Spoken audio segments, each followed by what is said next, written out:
Okay, for this demonstration, I'm going to be showing you how to book a flight. I'm going to start from scratch on Google, as you see on the screen. And the two pieces of information we're going to start with here are, one, I'm going to be doing this on this year's 2021 spring break. So I'm going to be going from Sunday, March 28th, through Sunday, April 11th. That's a 14-day period of time, 2 weeks. So I'll be leaving from Southern California to go to the following locations. So the next piece of information that I'll be keeping uniform here will be that I'm going from here to Honolulu, Hawaii, and then from Honolulu, Hawaii to Tokyo, Japan. Okay, and then from Tokyo, Japan, I'll just return here. For your project, you're going to have at least 3 locations. So if you do have another series of flights along the way, just follow the same process and add another location after that. If you have your locations broken up by some form of other transportation along the way, I'll walk you through how you just focus on just the flights for this recording. Okay, so for right now, I just want to work on getting from here to Honolulu, Hawaii. So I will just simply look up flights to Honolulu. Now, if you didn't know what city you were necessarily going to, you just knew kind of a general country or state or something like that, the more generalized the information is, the more airports it's going to offer you. So for instance, if I just said to the state of Hawaii, it will basically list out all flights going to any and all airports throughout the state of Hawaii. Now, Hawaii is relatively small, so I think there were only 5 international airports that you could fly into. The fact that I narrowed it down to the actual city of Honolulu, the capital on the island of Oahu, now it's going to limit it down to just what's in that location. Now, in Honolulu, there's only 1 international airport, so the information will be pretty limited here. But for instance, if you do have a location like, say, New York City, within New York City, there are 3 international airports alone. So the more specific you get, so for instance, if you knew you were flying into JFK, which is a specific airport in New York City, then it will only deal with flights to JFK. If you did New York City, it's going to list out JFK as well as the other 2 airports that are slipping my mind right now. But it's going to give you a lot more information, so you'll ultimately need to narrow it down. Okay. So just based on the Google search for flights to Honolulu, this information pops up. I will do simply this. I want to show flights. It brings me to this page. Okay. So the first thing I want to do here, and this is probably the main piece of information you're going to want to know, okay, before you go into booking stuff, I want to know the dates that I'm going to be flying. Okay. I want to know the dates I'm going to be flying. Again, for this example, I'm going to be doing it for this year's spring break from Sunday, March 28th through Sunday, April 11th. Okay. Yours will likely be different.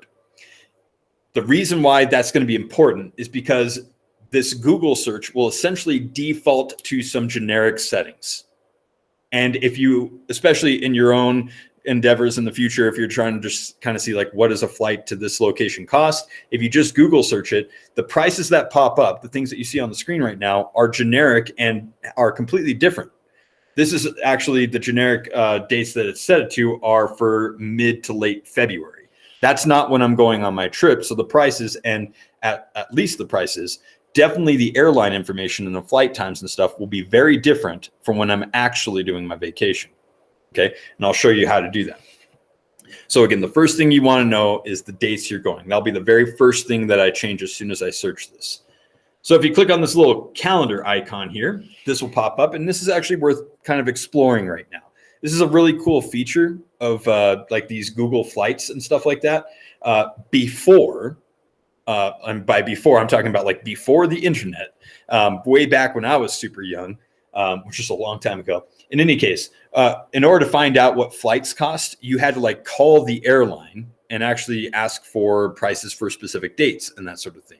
That was a lengthy, inconvenient process. The nice thing here is it will not only show you what a price will be on the day that you're trying to fly out on, but it's also going to show you, and hopefully you can see this, you can see these prices beneath each of these dates.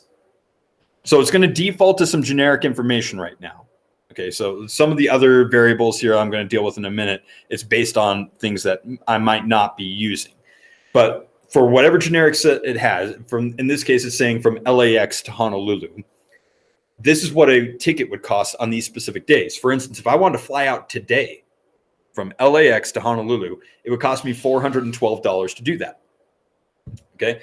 But notice that price changes as I work through the calendar. It actually goes down on specific days. You'll see some of these green ones here, it's as low as $279 on some of these other days. Typically, what Google will kind of immediately just generically default to will be the cheapest option, because it wants to draw your eyes in and it wants you to be like, ooh, that's a good price. Let me try and get that. That's why it's important to change the dates to what you're actually doing, because probably more often than not, your dates are going to be different than what they're trying to get you to buy tickets for. So in my case, I'm going to change it from Sunday, March 28th to Sunday, April 11th. So March 28th, again, you'll see another calendar of prices here. One thing to point out is that typically on weekends, prices are going to be a little bit higher than, say, on weekdays. More people travel on weekends, so because there's a higher demand, there's a higher price. Simple economics right there. But if you were in your own endeavors in the future trying to just find a cheap flight, you can look at these calendars and just be like, what's the cheapest flight? Let me just pick that one, right? And if you have that kind of flexibility, that's a nice way to save some money. But I want to leave on March 28th. And then for when I want to arrive back, notice that it highlighted over here for this one. This first date is when I'm actually flying out on. The second one is when I'm returning. So I wanted to go to throughout spring break, returning on April 11th. Again, you'll see a lot of different prices. This will allow you the opportunity to customize. If you did have flexibility in your plans, not necessarily for this project, but if you did have flexibility in your actual plans, you might, in this case, return a day later and save, $30 on a plane ticket. Of course, if you're staying at a hotel, you'll probably spend more than that on staying at that hotel for that long. But in any case, I'm returning on the 11th. So now that I have my dates in, click done. I have my 2-week vacation set up, right? Your dates will likely be different, but that's an important first step because, again, that changes things fundamentally. All right, the next item that I want to customize. There are some default things it's going to do. And I'm going to talk about this guy first. Up here in the left-hand corner, there's a little drop-down menu, and it's going to default to a round trip. So what does round trip mean? It means literally if I'm going from LAX to Honolulu, it's going to assume that I want to come back. Most people that when they buy plane tickets, they're going somewhere, visiting, and then returning exactly where they came from. That's what we call a round trip, all right? Now, in your real endeavors, that will likely be probably the most common type of flight that you take. For the sake of this project, what we're going to be doing is we're going to be doing typically something where instead of going to Honolulu and coming back and then going from here to somewhere else and then coming back and then going to somewhere else and coming back, that's a very inefficient, not optimal way to do your vacation. Typically, what we're going to be wanting to use is what's called multiple city. What multiple city means is that in this case, for my example that I'm going to be demonstrating, I'm going from here to Honolulu and then from Honolulu to my next spot. That way I optimize my trip and I get to, enjoy my vacation time. But you'll notice that third option there, technically the second one right here, which is one way. One-way tickets are also pretty commonly used. You see this most often, and probably with something that's relatable to you right now is some of your friends may be going off to college, okay, in another state or at least moving somewhere. A one-way ticket is something where like you're leaving from here, going to that new location, and you don't have to bother with coming back because you're living there now. Okay, that's a one-way ticket. Some other people tend to get one-way tickets because maybe they think I think prices for the plane flight are going to go down after a certain time, and they think they can get a better deal on a ticket, so they get a one-way ticket, and then they'll worry about getting a one-way ticket coming back after that. That's a risky endeavor. But some people do it, and it's totally something that's possible. But instead of one-way tickets where I'm just going to stay at my new location, for this example, I'm going to do multiple city. For many of you, this will likely be the option that you choose as well. Now, it is worth pointing out this. The one drawback to a multiple city, and the only reason I bring this up as a drawback, for the sake of this project, part of what you're going to be responsible for doing on your Google Slides is you're going to be responsible for putting the price of each individual ticket. And what I mean by that, for the sake of this example, I'm going to Honolulu, and then I'm going from Honolulu to Tokyo. For the sake of this project, I'm going to want to know what it costs to get from here to Honolulu, and then what it costs to get from Honolulu to Tokyo. Now, if you're concerned about just getting those prices, you could always just do the one-way ticket. Okay, because now I can just do a series of one-way tickets, right? So in this case, I bought a one-way ticket to Honolulu. Now I'm just in Honolulu, right? For the sake of my presentation, I get the information I need, throw it down on my slide, and now I'm going to do a one-way ticket from Honolulu to somewhere else. Now I get my information down on my slide, I move on, and I just continue with my project like that. That's a quick way, because all these prices that you see here on the screen are for that one-way ticket. So in other words, this first option right here, $169.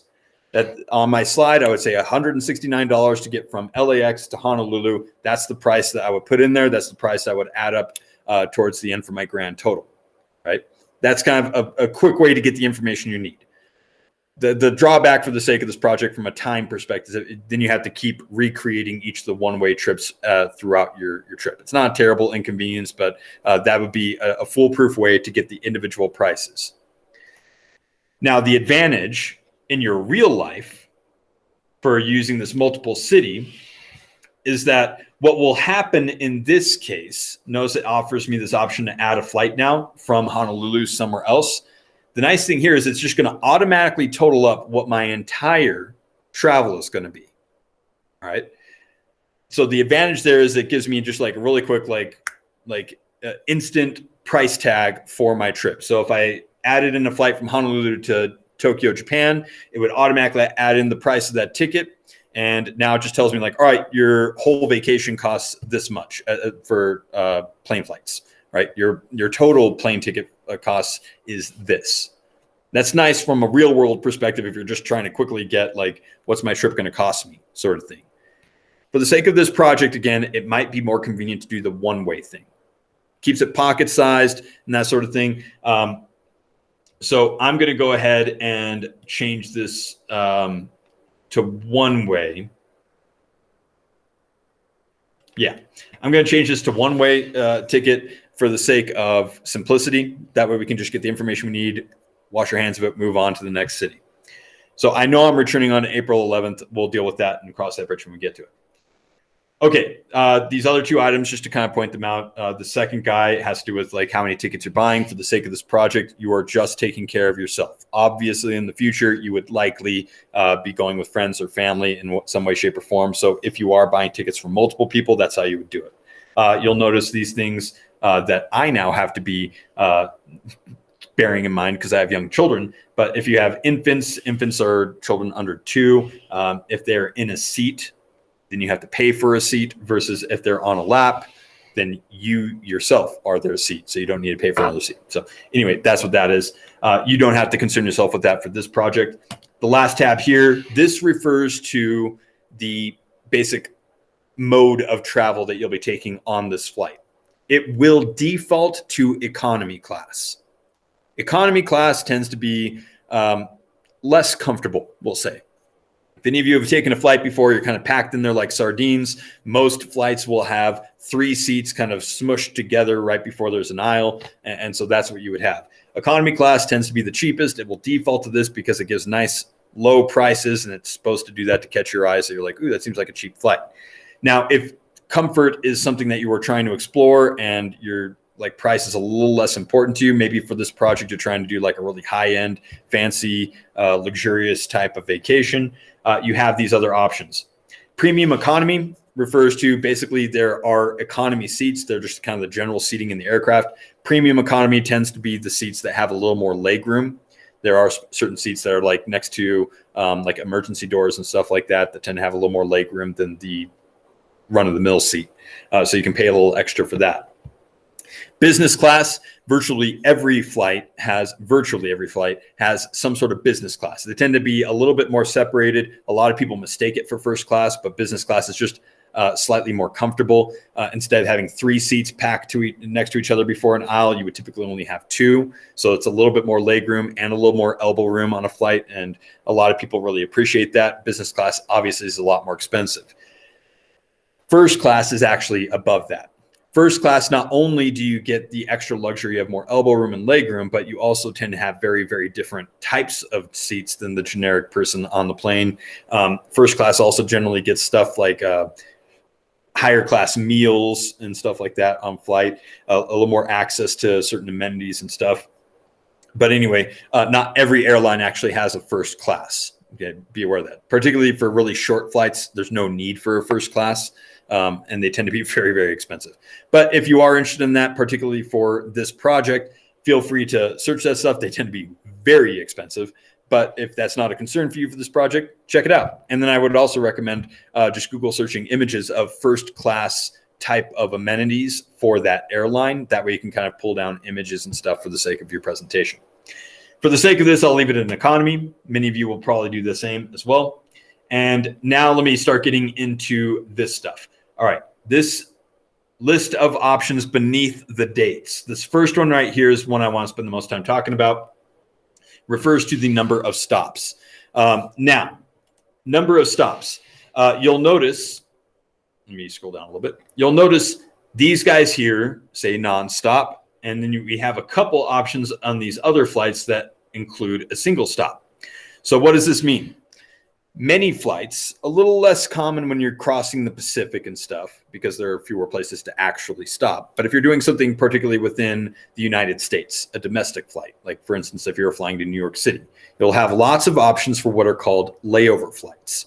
All right, so let me hit a couple of key terms here. A nonstop flight literally means that wherever you're taking off from, wherever you're departing from, you are going to take off and land exactly where your destination is in a single flight. Okay, so in this case, if I was going from LAX to Honolulu, I take off from LAX. The next time I'm on the ground, I am in Honolulu. Nonstop flight. Convenience there tends to keep things very short, and that might matter for you on your precious 14-day timetable, where you're like, hey, look, when I land, when I take off and land, I want to make sure that I still have time for the day to do things. You typically get nice short flights, keeps things really optimal.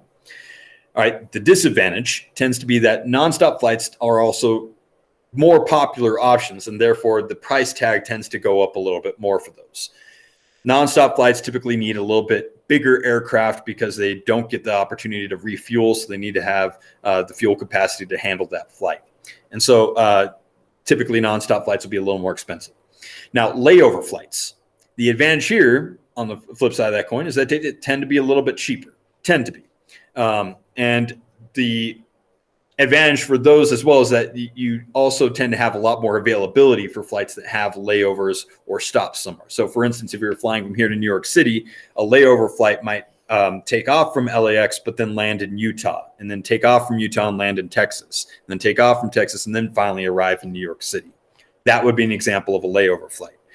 Ironically, it tends to be cheaper because you're the one kind of sacrificing the convenience of taking off and landing at your destination, and you're kind of just meeting the needs of other people's, piggybacking off other people's trips. The disadvantage, time. And this tends to get out of control really quickly depending on the number of stops you take, right? Because not only do you have to land in some other destination that is not where you're trying to end up, but you're also there to not only refuel, but sometimes board other passengers. And so you can be laid over in these other locations for multiple hours. And one thing I want to point out here really quickly, notice the differences in the duration of the flight between the one stop versus the nonstop. A nonstop flight from LAX to Honolulu takes about 6 hours. Still a long flight, but especially if you don't like being crammed into an airplane like sardines for a terribly long time, nonstop's probably your option. One stop, look at the difference in time. That 6-hour flight just ballooned into 16 hours. That's basically a full day of just sitting on an airplane, okay? And it will tell you where the stop is. In this case, it stops in San Francisco. In this case, it stops in Texas. And you may be thinking, like, why in the world would you go from LA to Texas and then from Texas all the way back across the globe to get to Hawaii? Part of it has to do with you're likely on a small aircraft that can't make the flight over the Pacific. But again, it's a chance to piggyback off someone else's trip. It's, again, ironic. But that flight that takes 16 hours and probably doubles the distance in total that you're traveling is actually like $20 cheaper. Okay.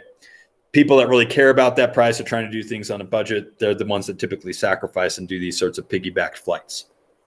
Anyway, The reason I bring that up is because for your project, you will have to put the duration of the flight on your slides, and that will ultimately matter whether you have a nonstop versus a layover flight. Okay.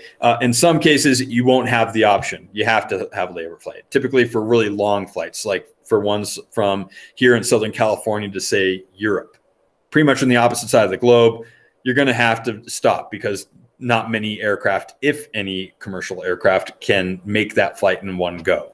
There used to be one that does, but it was like really expensive to take. In any case, some of your flights will likely be forced to have layovers. Just make sure you take note of the duration of that flight. Anyway, I wanted to talk about those stops.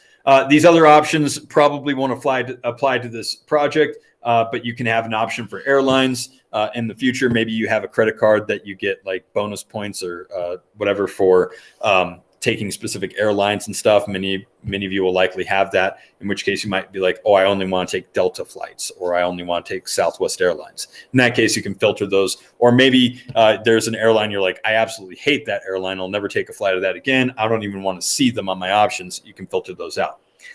Bags, many of you in the future will be doing longer trips where you do have lots of luggage. Some flights do not accept extra luggage, and so you'll want to filter those out if you actually need that stuff. Right? You can filter them by price. Not many people bother with this because they're just okay just being like, all right, I'll just scroll till I see the one that I need. Right? Times, maybe it does matter to you when you take off. Maybe you have a meeting in the morning and you can't take off before then. And so you're like, hey, I have an 8 a.m. meeting. I can't even leave until noon. I don't want to even see the flights. I want to see what's available for that. So you can customize that. Or maybe you need to land by a specific time, checking into a hotel, or maybe you book tickets to some show wherever you're going. Right? Connecting airports, particularly for the ones that are longer flights, so you can kind of customize where you go. Maybe it matters to you. Like maybe you wanted to have a layover in Chicago because you had family or friends there. You could customize that. Duration, that's kind of spoken for already with the nonstop versus layover flight. And then the more section allows you to kind of look for better deals if you're buying for multiple people. But I won't get into that.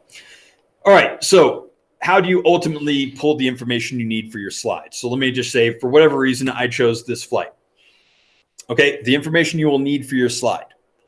First off, I'm going to need to know what date I'm flying out on. In this case, I'm flying out on Sunday, March 28th. The time is probably worth noting that I'm taking off at 11:15 a.m. I will be landing local time at 2:20 p.m. Right? I'll also want to know the duration of the flight. In this case, it's a 6-hour, 5-minute flight. I would immediately put that down on my slide. And you may be wondering, like, wait, the math doesn't add up there. It says it's a 6-hour flight, and I took off at 11 a.m. Shouldn't I be landing at 5? The reason why it's not is because of the time zones. As you work westward across the Pacific, all right, as we work westward, we're actually going backwards in time as far as the time zones go.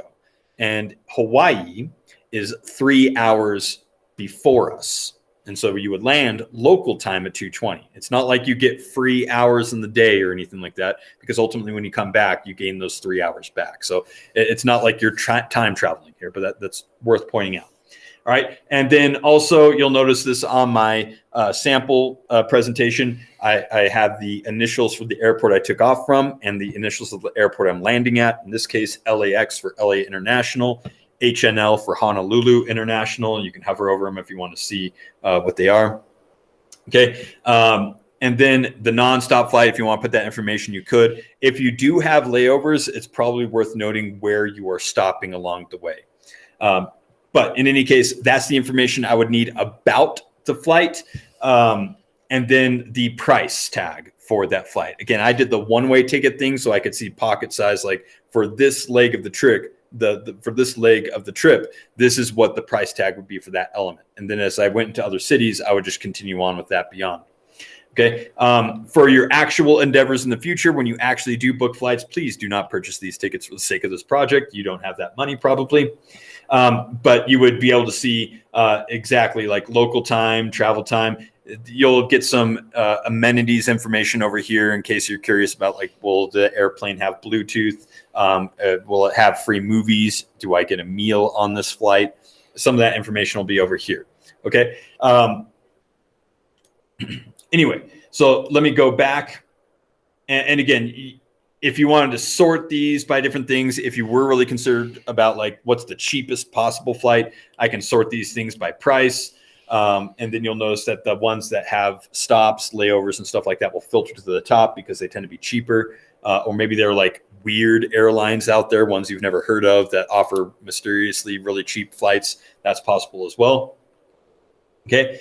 And then for the next leg of this trip, here's where you want to be aware of your actual plans. So as at the beginning of this video, I talked about you're going to want to know what dates you're going on, right? As I said, for my example, I'm doing this for spring break, leaving Sunday, March 28th. I ultimately want to return on Sunday, April 11th. But for the sake of your project, you're also going to be having multiple locations. So in this case, I'm going from Honolulu to Tokyo after this. So the next piece I just want to be aware of, and this will be just the last thing I talk about here. The next piece I want to be aware of is how long am I staying in Hawaii for the first leg of my trip before I go to Tokyo. Let's say for whatever reason, I've decided to stay 4 nights. Okay, I've just picked that off the top of my head, but maybe you have different lengths of time for yours. If I'm staying for 4 nights, here's how I can go about my next leg of the trip. Okay, now I want to go from Honolulu to Tokyo. Now, maybe off the top of your head, you don't know the airports you're going to be landing at, so you just type in a city. Notice that when I typed in Tokyo, it gave me the options of what is in Tokyo, just because this is what I had in my sample slides in the sample I gave you on Google Classroom. I'll use Narita. It's just what I'm familiar with there. So as I'm doing the next leg of my trip, now I know I'm leaving from Honolulu, Hawaii, to go to Tokyo, Japan. And now I need to change the date. So as I do this, if I know that I'm staying in Honolulu, Hawaii for 4 nights, here's how I can calculate that out. Be careful of this because this is where a lot of people make mistakes, even in their real life vacations. If I'm landing in Honolulu on the 28th, night number 1 is on this same day. I'm not going to be homeless for my first night in my vacation, right? So night number 1 is the 28th. Night number 2 would be 29. Night number 3, the 30th. And night number 4 is the 31st. Now, again, be careful because that doesn't mean that I'm flying out on the 31st. That means my last night that I booked at my hotel room is on the 31st, meaning I'm leaving the next day. Okay, so be aware of that. If I'm booking my hotel for 4 nights, I'm actually not leaving until April 1st. So when I put in April 1st, now it changes that flight information. So for the next leg of my trip, I would know where I'm leaving from, where I'm landing, and now I have the correct date based on my travel itinerary. Okay, and again, you'll go through the same exact process beyond that.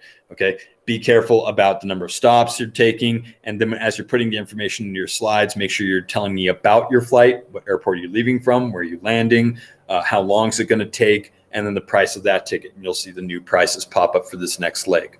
Just follow through that process for each leg of your flights, wherever you're doing. If you are splitting up your locations with some other form of transportation, just make sure that as you're booking any other flights beyond that, you're careful about where you're taking off from, when or where you are going to be arriving, and how long that flight is. Make sure you have your dates correct. Okay, that tends to be one of the trickier things for calculating out the nights you're staying places and stuff. That can mess with some people. So if you have questions, feel free to ask, but I'll go ahead and stop recording right there.